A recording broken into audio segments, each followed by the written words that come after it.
Hello, my friends. Happy Friday. TGIF. Am I right? I've got two awesome guests joining me today. First, the health insurance industry whistleblower, author, journalist, writer, activist, the great Wendell Potter and I.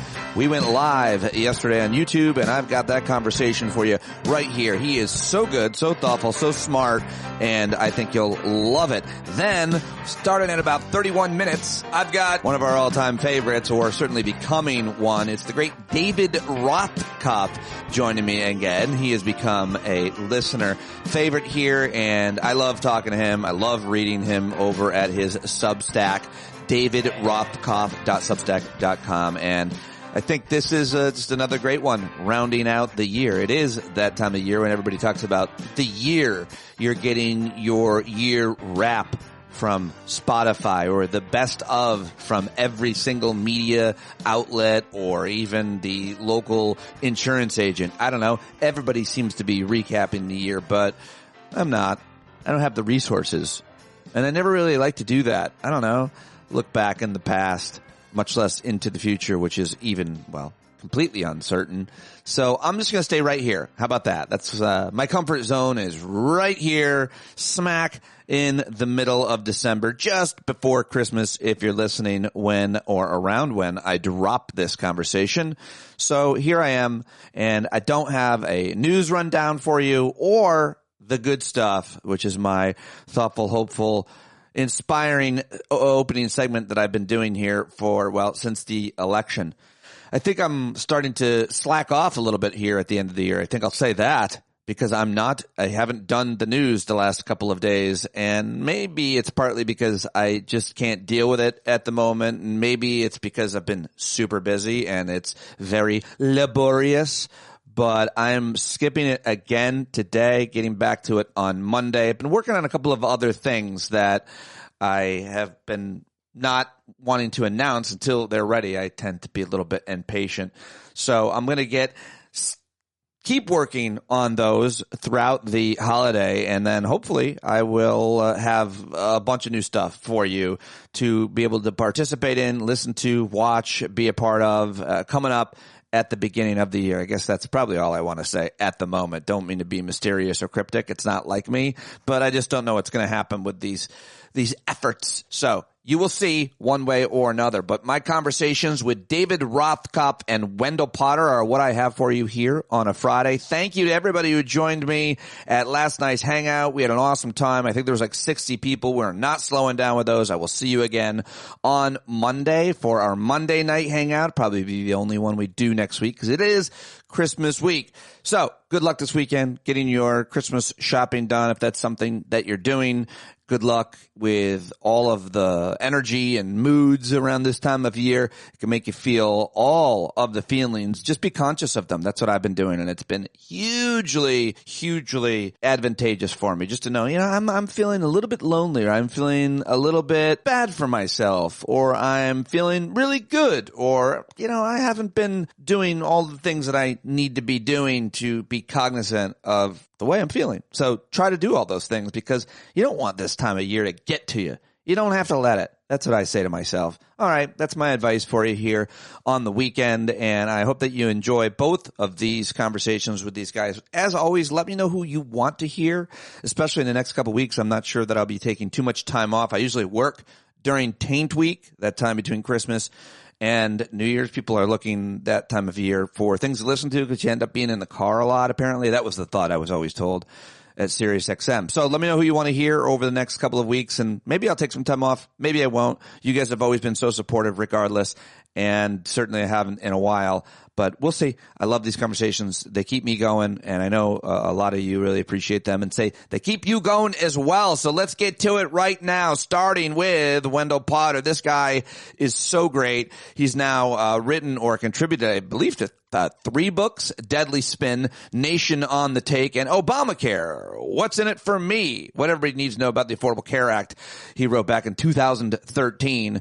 But he is a great writer and a really really great man. I love this dude. He spent 20 years as a health insurance insider. He ran what he calls propaganda campaigns that benefited corporations, but after seeing the corruption from the inside, he's basically just dedicated his entire life to reforming the healthcare industry through things like talking to me and others, education, advocacy, and speaking truth to power. You could go check out his Substack at healthcareuncovered.substack.com and subscribe to that. Read his recent piece at the New York Times titled, "I was a healthcare insurance executive. What I saw made me quit." Read that full op-ed. But listen to our conversation with Wendell Potter right now. Yes. We are live with the great Wendell Potter, who has been doing heroic work for years now, educating us, informing us on all things around healthcare and health insurance. And we used to talk all the time because healthcare was an issue all the time. Wendell, I don't think it stopped being an issue for millions of Americans every day, but it's still always good to talk to you. Thank you for joining us. My pleasure, Pete. Thanks for having me back on. What do you make of the sudden interest as a result of an assassination of a health insurance executive? I mean, how many interview requests have you gotten in the last few weeks, compared to the weeks before that? Oh, it's been ridiculous. Countless. I really honestly did lose count. I've done every kind of media interview that you can think of over the past couple of weeks. And it just all of a sudden happened because you're right. We talked pretty frequently back in the day. And then the media's interest in healthcare just dropped and dropped off the earth. And then it's back again. And I think it's back sadly because of this tragedy and the way that, how the media works. It is covering not only the murder, but the continuing coverage is the outrage that people have been expressing online about health insurance companies in particular. I do want to say, to save face from my own part, over these past years, whenever your folks reached out to me, whenever you had an article or a book, I never said no to talking to you. I'm always happy to talk to you. And that's part of the problem, that media only pays attention to the issues that are most relevant, that have a news hook so we can get ratings and do all the things that we do. But health care is a constant, like so many other issues that are important and impactful. So we need to be talking about it all the time. And I will double down and commit to doing that with you. A little bit of background, though, on you, just in case people aren't familiar with you. You used to be a big time executive at a big time company, CIGNA Health Insurance. You're the head of corporate communications. So you took calls from reporters, journalists, and media people, and you crafted messages. Tell me a little bit more about what that job was. Yeah, I was vice president of corporate communications. I look back, Pete, over that time, and I would say that probably a better title would have been vice president of propaganda, because I was a propagandist.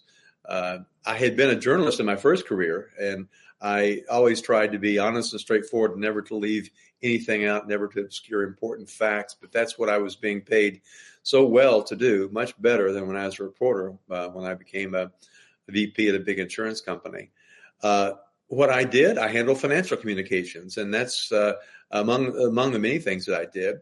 My name was on all of CIGNA's quarterly financial earnings reports for 10 years. So I had to know where the money came from and what the company did with it, how it rewarded shareholders, which is job number one, by the way.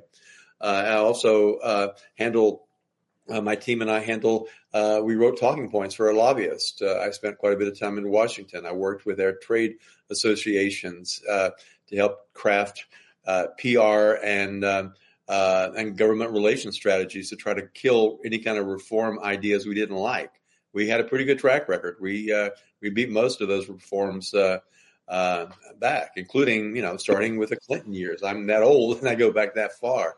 But that's what I did. And when I left, I've often said that I'm doing what I'm doing now, continuing to do it because I've got to make amends for all that I did during my 20 years working for the insurance industry.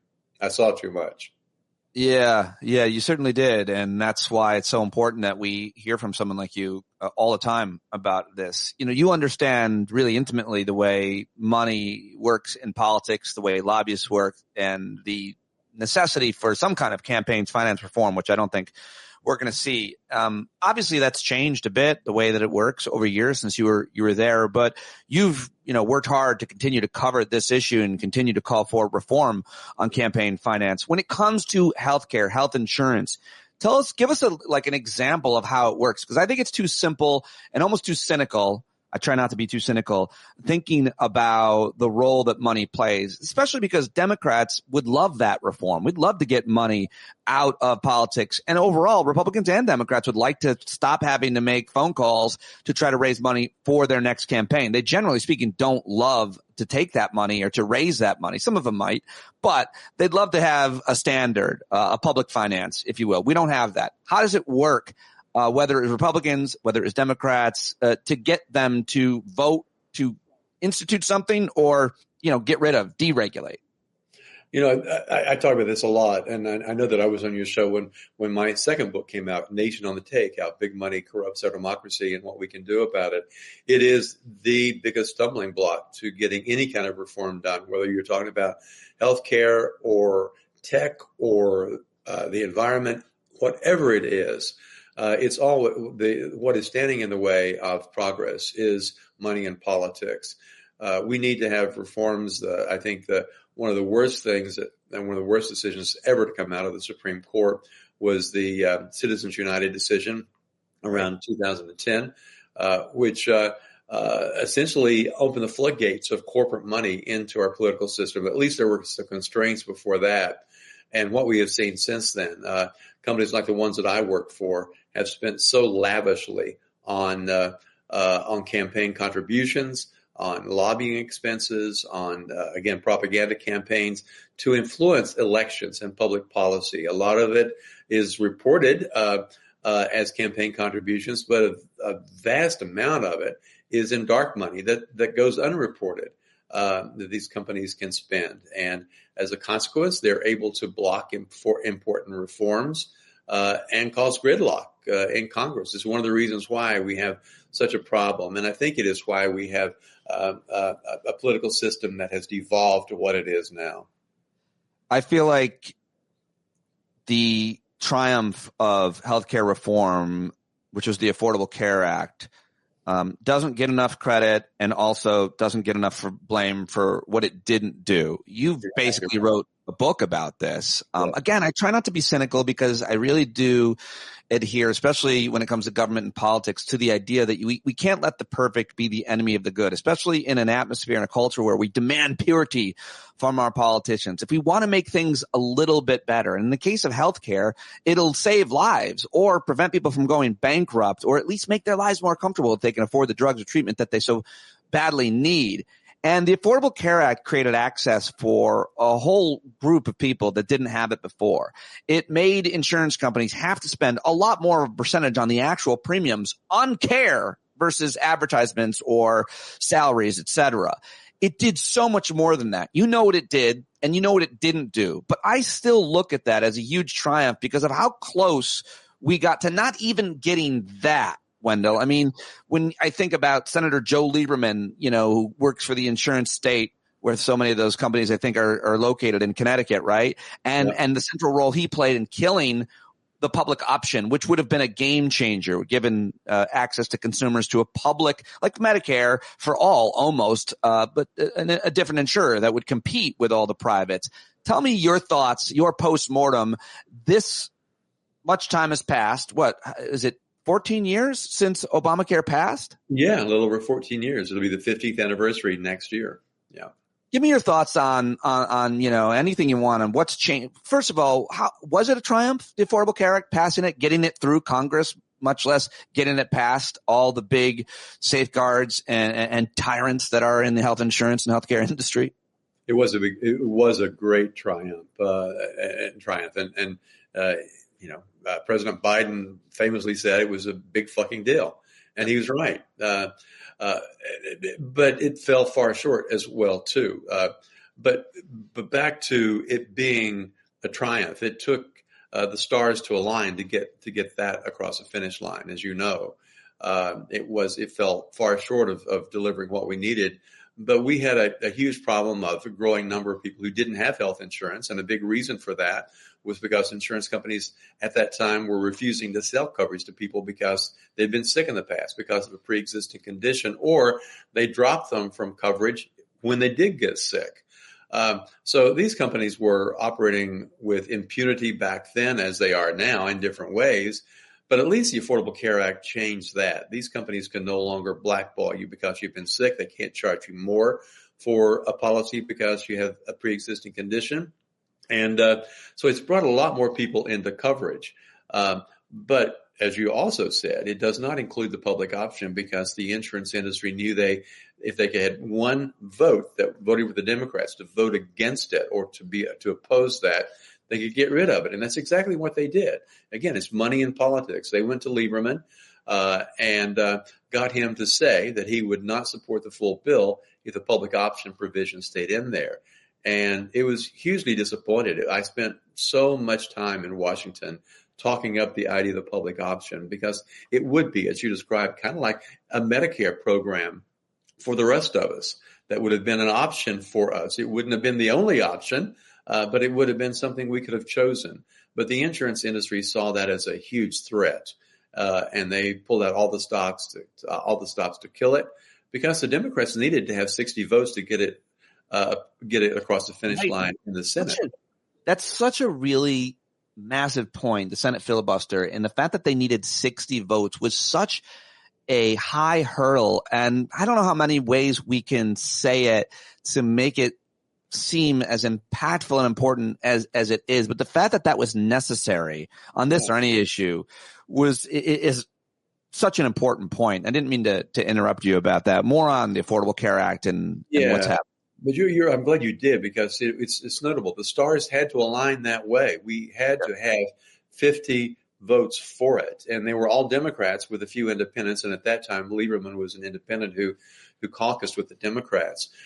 We have not had that kind of those kind of numbers since then, and it's not likely we will anytime in the near future. To be clear, the history, just to be clear, I think we're saying, I want to make sure separating it.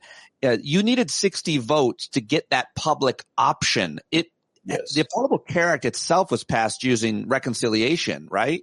That's correct. That's correct. But the public option was what was necessary. Okay. Yeah. And Lieberman had thumbs down, and so it was crazy when he died. This past year. I mean, so many assholes who remembered that made that comment about that's what he will be best known for. And a lot of people also make a opposite comment of John McCain, because John McCain in the Senate was the vote that prevented the Affordable Care Act from being repealed. Do I have that right? That is correct. And on the House side, by the way, the version of the Affordable Care Act passed late in 2009, but it was not until March of 2010 that the ACA passed the Senate. But you're right; it almost got wiped out during the Trump years, and it survived once again by one vote. By the way, you may recall it, if I told you this or not, but during some appearances that I made when I was testifying before Congress during that debate on what became the ACA, I said if they pass the bill without the Affordable Care Act, they might as well call it the Health Insurance Industry Profit Protection and Enhancement Act. It passed without the public option. And Pete, the profits of these companies they've just skyrocketed in recent years. So that's the craziest thing about this, is that it gets demagogue. This is the most frustrating thing about our political conversation, because on the right, they so often point to a problem that's happened, but they blame it on all of the wrong causes to hide the real truth. And in this case, they were saying the Affordable Care Act was socialism and would lead to all kinds of horrible things. But it was always Mitt Romney's conservative idea, or an idea that came out of a right-wing think tank, which was a free market solution to give more access to insurance to health insurers, right? It was the ACA created exchanges that allowed health insurance companies to get subsidies from the government so they could make more money. And in the chat, that's why I love that we're doing this live, Benny Alexander writes, the Affordable Care Act has led, as you just said, Wendell, to record profits for insurance companies, and they still are aggressively inventing new ways to fuck over patients. So maybe we talk about what his comment is. What has transpired in the time since it passed? How has the health insurance industry, specifically the insurance industry, gotten around this and made record profits for their shareholders? Because they're always one step or 10 steps ahead of government regulators of any level, much less journalists. They have, and they've done it through, pardon me, through consolidation. They've the big companies have bought smaller competitors, but they've also in recent years got into healthcare delivery. It's called vertical integration. So they're not just health insurance companies anymore. They've bought physician practices and clinics, and they're deep into pharmacy benefits. In fact, 3 big companies, including CIGNA, where I used to work, control 80% of the pharmacy benefit market. And they determine how much you pay when you go to the pharmacy counter for your medication, or whether you'll even get it at all, how much you have to pay out of pocket for it, and whether it's even listed on their list of drugs that they will even cover. They've gotten that powerful and that influential. They've also worked around the requirement that in the ACA that they spend at least 80 or 85% of our premiums on our care. They've gotten around that largely because of what I was talking about, this vertical integration. By buying physician practices and clinics and getting into healthcare delivery, that's exempt from that provision of the Affordable Care Act. It's called the medical loss ratio. Insurance companies consider it a loss when they pay a claim. So they're working around that, and perversely, it has given them even less of an incentive to control healthcare costs, because just as a cost of a stay in the hospital goes up or prescription medication goes up, they just jack up their premiums because they're the only game in town. There is no public option. Employers feel like they have no option except to work with these big guys. And so we've seen that happen. But they've also saddled us with more and more cost out of our own pockets before our coverage kicks in. The ACA addressed that to a certain extent, but they set the limit for out-of-pockets way, way too high. Now, this year, a family could be on the hook for $18,900 out of pocket before their coverage kicks in. That's unconscionable. American families don't have that much money in the bank to pay for an unexpected medical bill or for someone who's got a chronic condition.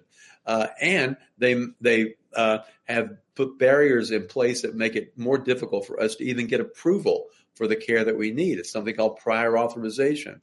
So these companies, I've always said, the one thing these companies know how to do is to make money. And regardless, it seems, of what legislation you pass, they figure out some ways to work around it. As long as we allow them to run our healthcare system, it's going to be that way.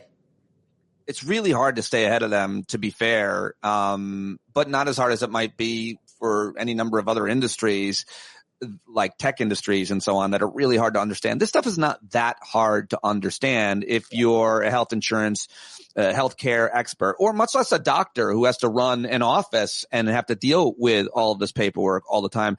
So I guess in a couple minutes I have left, I mean, where do you see us right now when it comes to health policy in America? Where are the health insurance companies in terms of lobbying in what they want, given the fact that Donald Trump is going to be president, Republicans are going to be in charge of that, the House and the Senate? What reforms, if any, do you see getting through if everybody's on the take or doesn't see this as an issue needing reform? You know, I do remember when Obama got elected in 2008, he ran on healthcare. And one of the things I remember was really impactful is I think it was definitely at the DNC. He had like people that were former Republicans that said, I'm now voting for a Democrat because of some healthcare nightmare or another.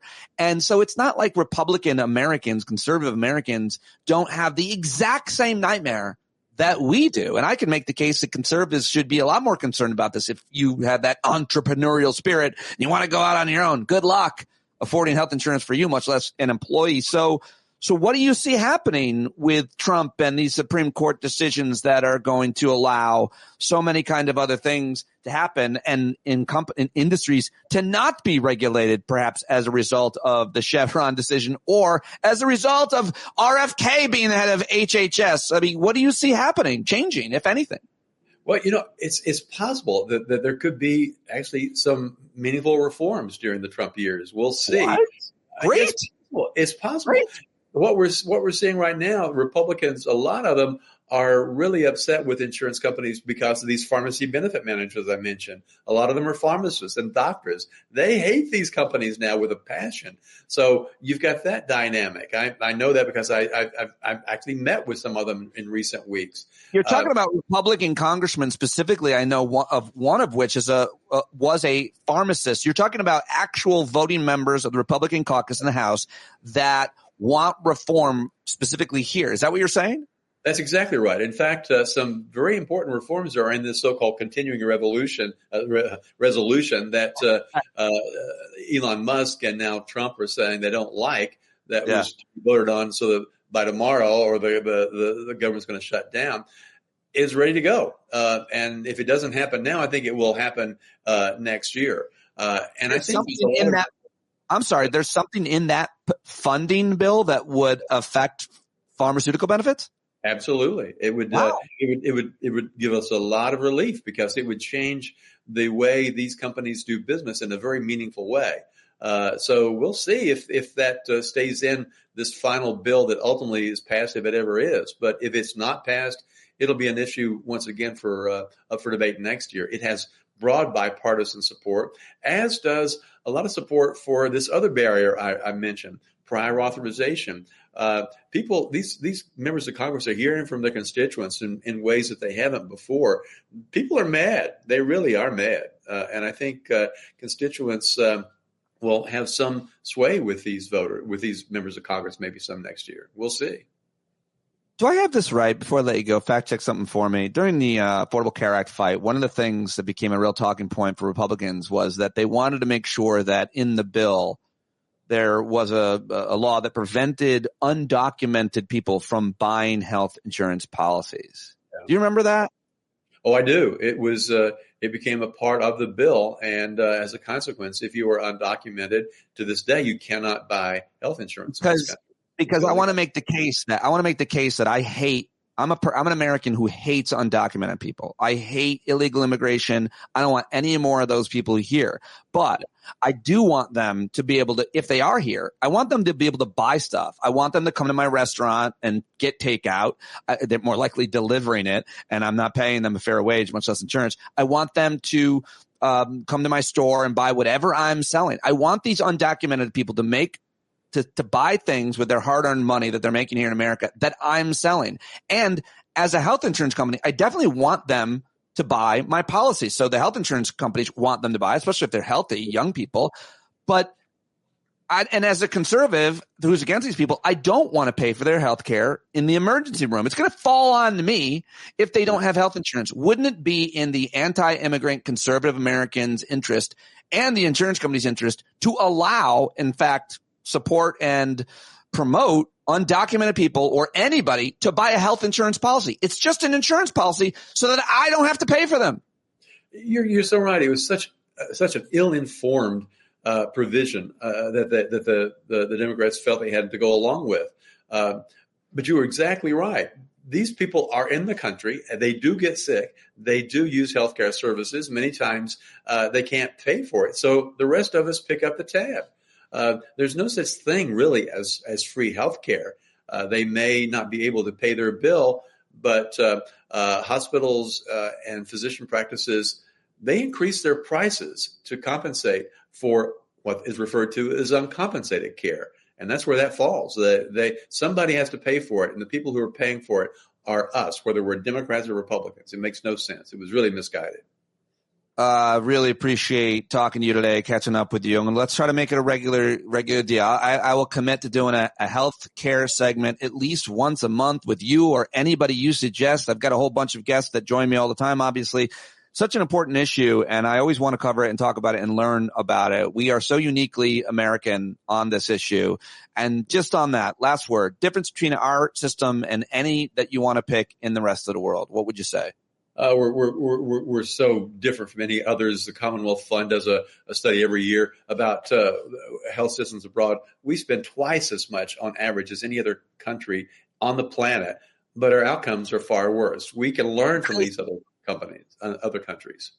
Yeah. We must. We spend more but die more, or we spend more but go bankrupt more. We spend more but get better outcomes, and by almost every metric it would seem. It's an insane statistic, and the most important statistic. If it were anything else, we would be, demanding change, and hopefully we will continue to. All right, I'll let you go. Thank you so much, Wendell. Really appreciate you being here. Let's talk again soon. We'll do it. Thank you, Pete. All right. There goes Wendell Potter. He joined me live, and I'm trying to go live most days at noon on youtube.com/standupwithpete. So check out that YouTube channel and subscribe. That's where I'm going to be doing hopefully some exciting new stuff that will be good, I think. How about that? Exciting new stuff that will be good. Very well said, Pete. Now it's time to get to my conversation with David Rothkopf, who I also have joining me here on the Friday show. He is one of my favorite thinkers and writers. I love reading and subscribing to his Substack every time he comes out with a new piece. I run right over to read it. Need to Know by David Rothkopf, davidrothkopf.substack.com. And we had a great conversation as well yesterday. I think you're going to love this talk. We talked about everything that's happening in politics in America and media and more, along with some fun tangents and jokes as always. So follow David Rothkopf on all the social media platforms, subscribe to his Substack, and listen to him, of course, at Deep State Radio, where he's got a plethora of different podcasts that he either hosts or produces. So go check them out if you're looking for something to listen to. Deep State Radio, available everywhere you get your podcasts. But right now it's time for my conversation with David Rothkopf. I am very happy to see you, and I've got a lot of questions for you. How are you these last couple weeks as we approach the solstice? How are you feeling? Great. Getting ready to go out to do the thing on the solstice where we all dance around naked around the maypole, or what do we do on the solstice? I think that's right. And I'm looking forward to seeing you at this year's meeting. You have not joined us the last couple of, but I guess. We're heading into a brave new world. And before Elon comes knocking at my door, I thought I'd get out there and sow my wild oats. I got to ask you about that. You bring up Elon, and he is ever present in our lives now, along with Trump. And a lot of people predicted that he and Trump are about to have a meeting of the lack of minds. They're going to butt heads. Now everybody's calling him the co-president. Last night he sank a budget deal that was agreed on by even crazy House Republicans and Democrats, everybody in the Senate, and put himself in a real bind when Trump then had to end it all as ordered by Elon. And I'm wondering what this portends, such the fact that he's not even president yet. Is that a question? Because that sounds like an analysis. Well, it doesn't, though. Like it was an I feel like that's exactly what happened. It is exactly what happened. You're exactly right. I have nothing to add to it. I did write a column for the Daily Beast, which will come out a little later today. Oh, okay, good. And essentially what I say in the column is, how can a country be so leaderless when we have three presidents? And it's a strange predicament. We've never been in it before, but we got Joe Biden, who's this kind of gossamer figure floating around in the background. Like, I remember him. He used to be the president of the United States. And now he's somebody's grandpa. I don't know what he is, but he's like floating around. And then, you've got Donald Trump, who's like, I won the biggest victory in the history. Totally untrue. But he's like, I'm the president starting right now. And for the past 5 weeks, he meeting with foreign leaders, launching tariffs, solving wars, doing all this kind of stuff. And then you've got Elon, the shadow president of the United States, the Doge Lord, who goes up to the Hill and says, okay, this is what you're allowed to do. And then they say, okay, we got to keep the government going, and we've got a spending bill, and there's $100 billion in disaster relief, and we're going to get a little raise ourselves. And Elon goes, a raise? Are you crazy? Meanwhile, he's in court, right? What's he doing in court? He's saying he needs $100 billion bonus from Tesla, but he's against anybody else getting a raise. And of course, he's blocking $100 billion in disaster relief for poor people whose houses are gone. And they all hop to it because they think he's going to primary them. And so Trump says, okay, I got to get in on this action. And so what does Trump do? He says, yeah, I'm in. I want this. I'm for fiscal, whatever he's for. And let's get rid of the debt ceiling. And it's what? Back scratch noise? Because Elon wants to cut spending, and Trump comes in and says, let's get rid of the debt ceiling forever so that I can spend whatever I want and that I don't, and that I can cut taxes and it won't matter. And then they're like, okay. And meanwhile, poor little Mike Johnson, the little yellow minion wearing the single eyeball face goggle, right, is sitting there going, yes, boss. Yes, other boss. But I have a 1-seat majority. And if one person is against what you're saying, we're not going to get it done. And so here we are shortly before Christmas. And it's possible you could have a government shutdown because we have so many leaders that we have no leadership. It's like nothing we've ever seen. It seems like some of the decisions are being done. I guess this isn't that weird because we're all on these text threads. But Mike Johnson, I'm on a text thread with Vivek and Elon. I think he said that. Yeah. And Vivek's, listen, I know you're in a tough spot, but we're not going to be able to go for this. We're not going to be able to support you on this. And I want Mike Johnson, as much as he's a prick, it's got to be thinking like, who the fuck are you? Nobody. Of course. You. Exactly. You're this. Why are you telling me what to do? But he's got the power because he's Elon. He has no power. They have no power. Where this is emperor's new clothes territory. All it takes is one Republican, or depending on how many have shown up that day, a couple, to say, we're not going along with this. I hear you on that, but I do think that Vivek and Elon have power by the measure of what happened yesterday. Elon Musk has the power of owning Twitter and being the most famous billionaire in the world. If he starts tweeting, apparently he tweeted 70 times. If he tweets a number of times about a thing, that thing is going to potentially happen or not happen. Yes, those are the two options. But what I'm saying is that he doesn't. That was brilliant. Yeah, I know. That was good. But what I'm saying is, they have power so long as they are perceived to have power, and they will have no power the moment after somebody challenges them because they haven't been voted for by anybody. The power of the purse rests with the Congress and the Constitution. And Elon can say, I'm going to primary you. And of course, that's easier said than done. But let's say they believe that. If he starts cutting programs that are essential to the people of individual districts, the Congress people are going to go, I'm going to lose anyway. I can't go for this. I feel like cutting the kind of money they want to cut, $2 trillion. They can't cut that. But let's just hear it out. It would cut a lot of the things that you depend on. And so your example there would be everybody. Everybody would see those cuts in their communities, and whether or not they would connect them to the federal government's decisions, Trump's decisions or not, remains to be seen, I suppose, unfortunately. But still, if you can't do that. So you're saying you can't do that, but what's going to happen? Oh, it's not going to happen. Just like a lot of stuff Trump says is not going to happen. Just like the wall wasn't built by Mexico.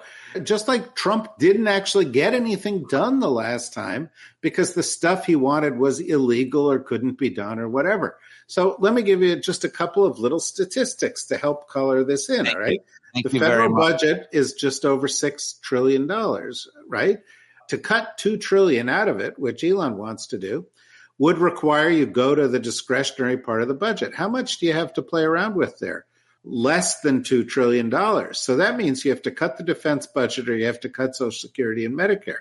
They might be willing to do that. But they also have to cut a lot more. You know what the total salaries of the people in the U.S. government are? $1 trillion. They have to fire everybody from the U.S. government in order to get to this. And then start cutting defense or Social Security. So that's ridiculous. It's like Trump going, I'm going to round up 11 million people or 10 million people. Now, there's no database of those 10 million people, right? But do you know how many people work for the ICE? You know, the people who are responsible for this, whose job it is to round up people like that? Yeah. How many? Not nearly enough. Not like how many? Just pick a number. 1,000. 1,000 to round up 10 million. So what's he going to do? Send in the military? They're not going to go. Is he going to send in the National Guard? Maybe the Texas National Guard will get sent into this kind of thing. And then what are you going to have on the TV? National Guard, who are not trained, who do not have legal authority to do this, picking somebody's grandma up and throwing her into a bus in a camp? What do you think the stock market's going to do when that happens? What do you think the mayor of the town where that happens is going to do? Why does that affect? Why does it affect the stock market? Well, because the stock market's going to go, America is in chaos. The stock market's super skittish and it doesn't want to go places that are not stable. Yeah. And if it looks like we're coming apart at the seams, it's not going to help. But by the way, it's also not going to help when Trump says, I'm going to put a giant tariff on every trading country, every country we trade with in the world. The stock market's going to go, that's inflationary. And that's going to be a disaster. Cutting taxes for the super rich is inflationary. The policies that he's already said, I can't cut prices. You elected me to cut the price of eggs? I'm sorry, that's a little hard to do. Sorry, I can't do that. Right. We're headed into the biggest reality check of all time. Yeah, we are. That should be the name of your next Substack, Reality Check. Just basically, there's so many different scenarios. They're about to come. It's like Wiley E. Trump meets wall that has a tunnel painted on it, right? It's true. It's a really good point. I don't know. In each one of those scenarios is going to have a different effect. It's going to have a different impact. It's going to have a different amount of media that pays attention to it. Let me just ask you, I don't think you've written anything, and maybe I didn't go through your social media posts. I read your latest Substacks, which are so good, as always. Everybody's got to subscribe. If they haven't, be like my mother. Need to know? Need to know. Yeah. David Rothkopf.substack.com. Yeah, that's it. Tariffs. How likely are they to actually follow through? How much of that is a threat? You've already seen Mexico and Canada react. It's funny you ask. I don't know if you recall this, but back during the Clinton administration, I was acting Undersecretary of Commerce for International Trade. And before that, I was the Deputy Undersecretary for International Trade Policy. So I was a trade official. And these were all things that we would never do because they would be so disastrous. Because countries are not just going to sit there and take it. They're going to come up with their own tariffs and penalties on us. So what's going to happen? Trump doesn't get this quite yet, but tariffs are passed on to the consumer, right? So that's just an additional cost for consumers. Now, simultaneously, the Chinese and the Canadians and the Mexicans are going to say, or the Europeans, if they get caught up in this, we're going to put a tariff on American cars, or we're going to put a tariff on American agricultural products. And people are going to stop buying them, and then people are going to lose their jobs. So it's going to be inflationary, and it's going to kill jobs, and it's going to kill the economy. And the market is going to go, holy shit, we don't want any part of this. Right. And that's why there are some people who say maybe Treasury Secretary Becerra and some of the other folks around Trump will stop this madness. Or maybe enough people will come up to Trump and say, how about this? I give you a nice island with a home for you on it. When you live on in exile, don't do this. And Trump goes, okay, fine. Just let's not play that up. But okay. Or whatever the deal he cuts, right. And they won't have the tariffs. There's going to be a lot of horse trading. Yeah, I saw the premier of Ontario, Ford. He's like, how about if we don't send you energy? How about that? Yeah, look, also, by the way, a little and this sounds very inside baseball, and it's the kind of thing trade people talk about. But a huge portion of the trade that goes across the Mexican and Canadian borders is what's called intra-company trade. So Volkswagen or General Motors sends a chassis of a car or sends a part of a car to Mexico. They put something else on it. It gets sent back. It gets sent back here, back and forth. And Each time it crosses the border, there's going to be a tariff. And the costs are going to go up and up. But a lot of the companies that are going to be penalized by this are U.S.-owned companies. That could be a problem. I don't think he's going to follow through. I think he'll make some big noise. He's going to get a lot of pushback. There'll be some tariffs.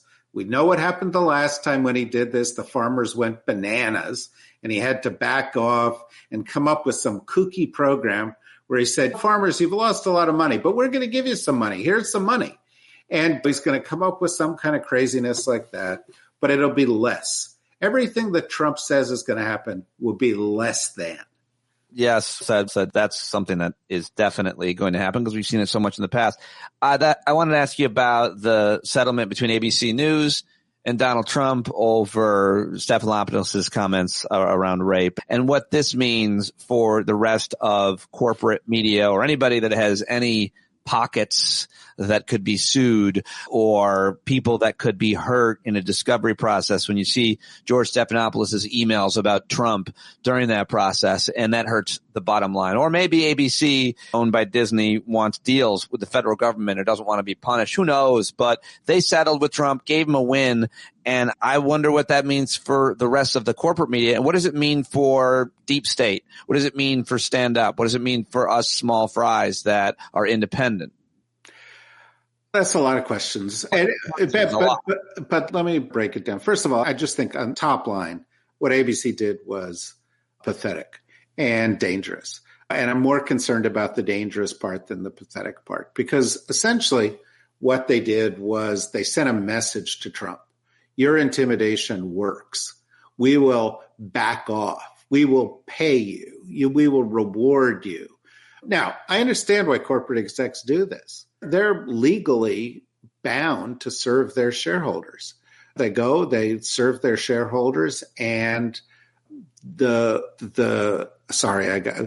literally just got a text from somebody saying, looks like the government shutdown is coming. Imagine that the government gets shut down by the non-president and the non-shadow president the week of Christmas. Just imagine. It's astonishing. But in any event, I think that they sent a dangerous message. And while they may have been serving their shareholders, they were not serving their audience. And they are not serving journalism. And that's why George Stephanopoulos was reportedly apoplectic with the decision. You are going to see more of this. Trump said he was going to sue a pollster in Iowa because her poll was unfavorable to him. And then It didn't turn out to be true.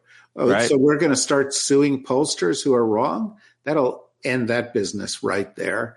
You've got other people capitulating in other kinds of ways. It's very dangerous. I actually think that the consequence of this is that Stand Up or other platforms like yours will become more important because corporate media is going to be targeted. And I don't think that smaller media outfits will be, because it's not worth the time and expense. And so they will be able to be more freewheeling and honest. And I think people will turn to that. I think people, frankly, are turning to it as it is. Most people get most of their information on social media platforms. And that's not going to change. It's just what ABC and the Los Angeles Times and the Washington Post and to a degree the New York Times have done is accelerate the end of the era that they once dominated. So well said. What about Democratic leadership? You've written about that recently at your Substack. A lot of folks are talking about that in light of the fact that Jerry Connolly, a 74-year-old white man who's been in Congress for a long time. Sure, he has a lot of seniority, but also he has esophageal cancer, horrifically enough.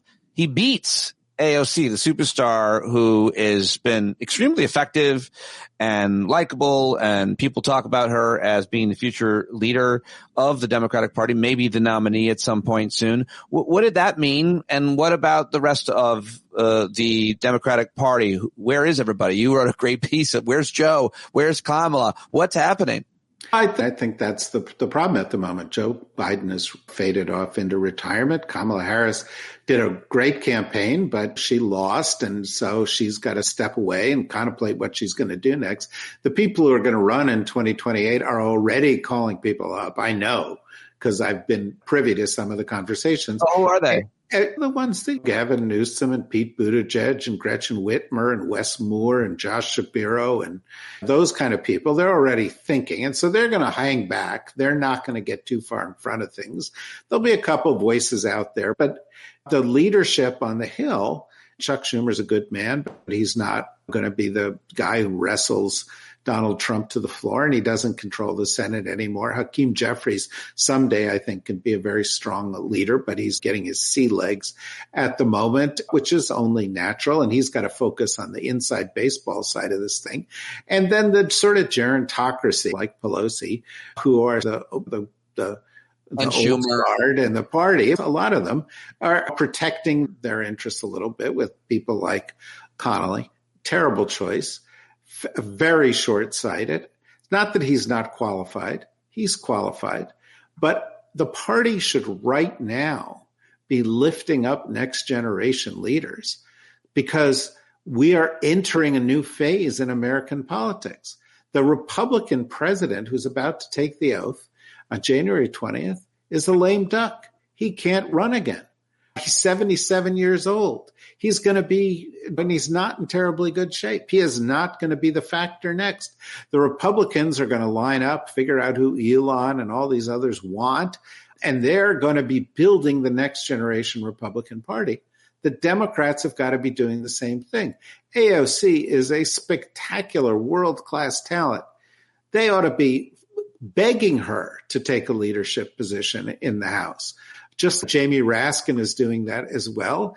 That there are other voices that need to come to the fore, and the older Democrats who have a lot of experience should say, we will help you, we will back you up, we will share our experience with you, but we want to invest in 2028 and 2032 and 2036 and beyond, because the stakes are just too high for us to deal with what's comfortable or deal with our self-interest. And that's what they're doing. Yeah. That's going to have to shake out pretty quick. We'll see what happens. With that, obviously, follow it closely. Also, you have a great piece about an important foreign issue. Crazy stuff happening in the rest of the world, obviously, right now, South Korea, and of course, the Middle East.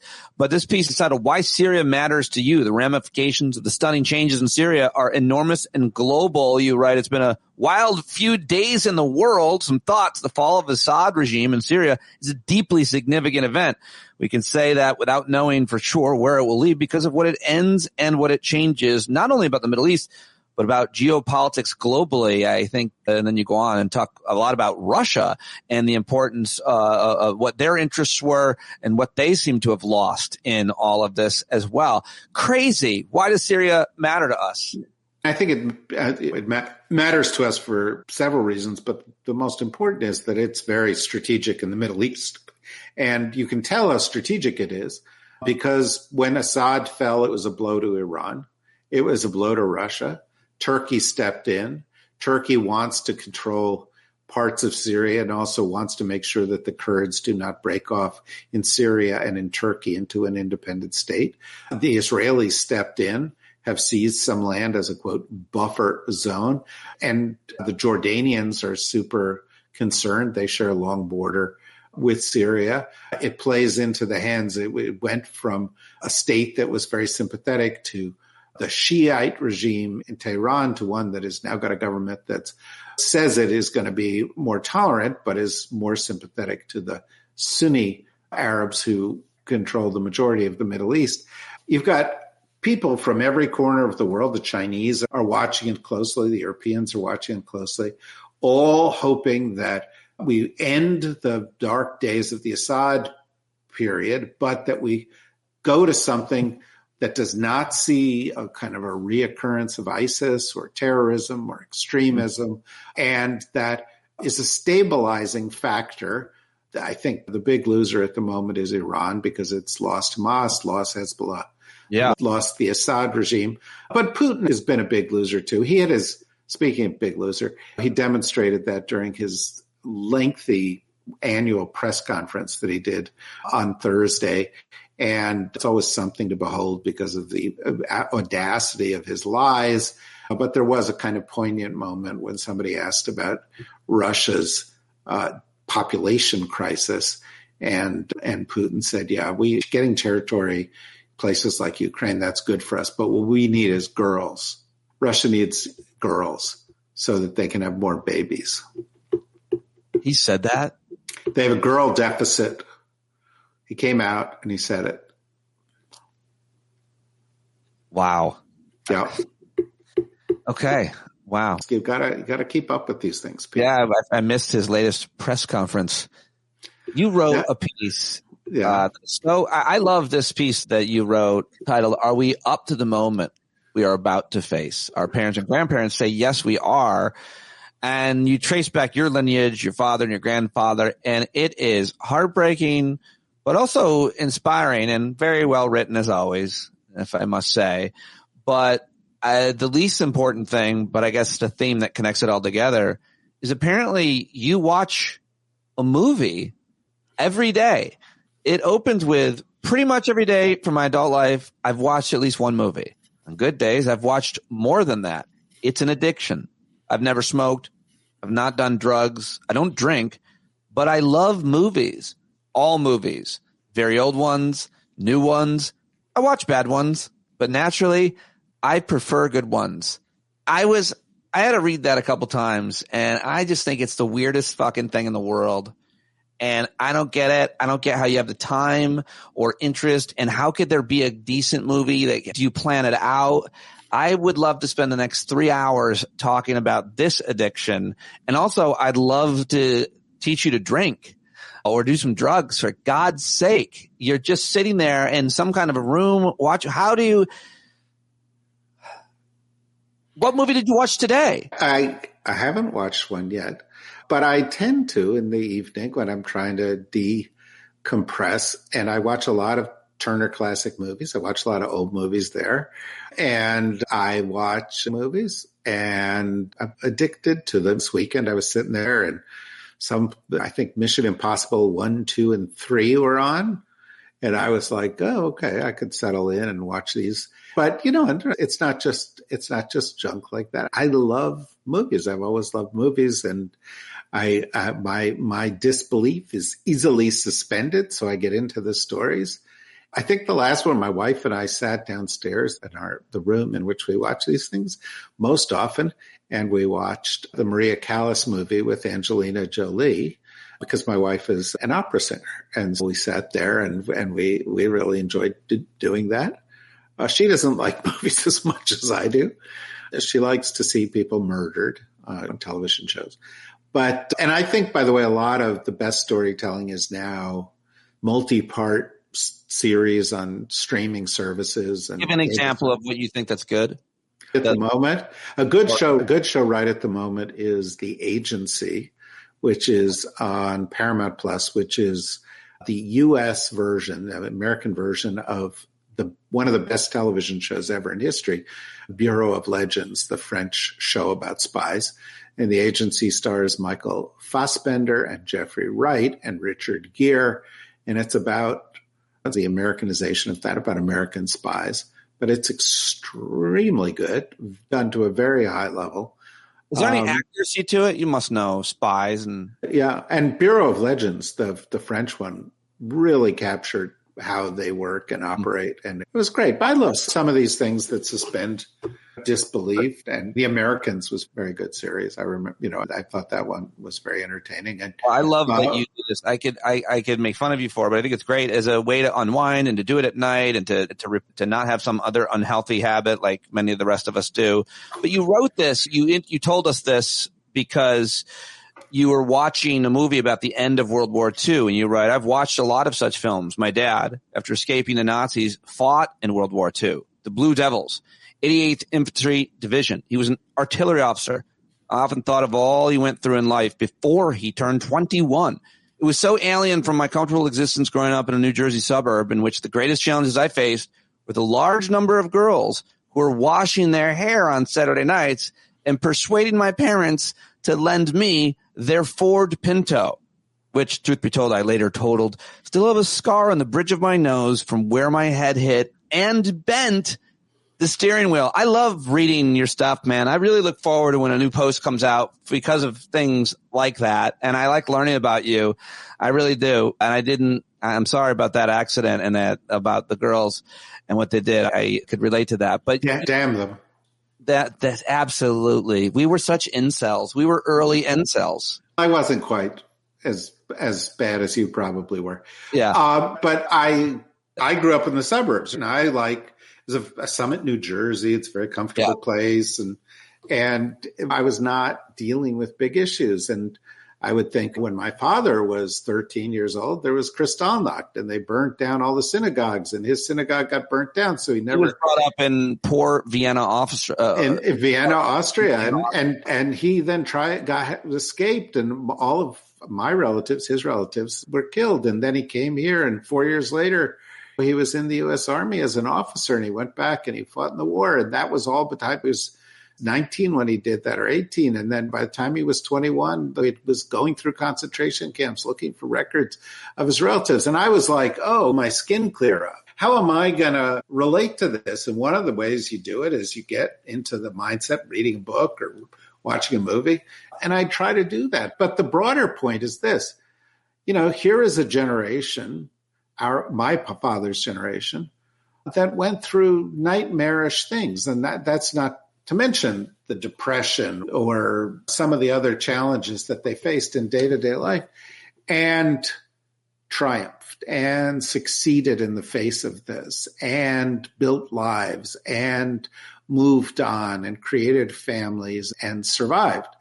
And one thing that struck me while doing this, because we're in a moment where we're fearful of what the government's going to bring, is that sometimes resistance is not a protest or writing a treatise or going on TV or fighting back, or sometimes resistance is just surviving. Hitler wanted to eradicate the Jews. The Jews who found a way to survive foiled Hitler's plan. And there are more Jews now than there were when he began killing 6 million of them. But also, people fought back, people suffered, people went through a lot, and we may have to do that. And sometimes we think, oh my God, what if Trump does this or what if Trump does that? Can we handle it? And the answer is we can, because our parents did, or our grandparents did, or our aunts and uncles did. And people have been doing it all throughout history, and they have summoned the courage and the vision and the values to be able to stand up to people who would strip away their rights, diminish their countries, put people at risk, harm communities, do damage. And I'm sure if you look back in your family and you look back at where they came from, there was a lot of struggle there. There was a lot of struggle that got you to the point where you can have the life that you've got. Yeah. And that's inside of you. And I know you've got this kind of great sort of franchise with your listeners where you are helping them to cope with the reality that we're facing. And that's super important. But the place it begins is we have to know that within all of us are the resources that we need. They're there. They're hard to summon if no one tells you how or where they are, or I think they're easier to summon to read a piece like this and to learn about history, to know that they do exist, and simply surviving is the triumph. And so I really appreciated this, and I hope everybody will go read it. It's fun to learn more about you, your obsession with films, which is apparently healthy, not to mention your history and how it puts everything that we're dealing with in perspective. So go read it. I'll let you go. I appreciate you joining me. This was as fun as it always is, David. Thank you. Same to you, Pete, and happy holidays to you, and happy holidays to all of your listeners. Yeah, David Rothkopf, there he goes, as well as Wendell Potter earlier, and now me. I'm going to. I hope that you enjoyed both of these conversations today. I certainly enjoyed having them. I can't have them without your support. Thank you very much for that. Patreon.com/Pete Dominick. Right now, write a rating and review at Spotify or wherever you listen to the podcast, Apple Podcasts as well. Leave me a comment anywhere that I live on all the different platforms, including at Patreon, and hopefully I'll get back to you. But always best to email me at standupwithpete@gmail.com. And you bumblebees that listen to today's show all the way to the end, thank you from the bottom of my heart. I'm so happy that you did and that you appreciated it. I hope you have a great weekend. What are you doing this weekend? You doing some Christmas shopping? I think I'm going to have to. On the weekend? Really? Yeah, that's a bad idea. Maybe I'll just have to order shit. All right, guys. Thank you very much for being here today. And I will maybe surprise you with a weekend drop. Maybe not. I don't know. Either way, I'll talk to you Monday and Monday night at our Hangout. And always on Discord 24/7. If you're not using that, you ought to come check us out. All right. That's it. Bye-bye. John Carroll, take it away.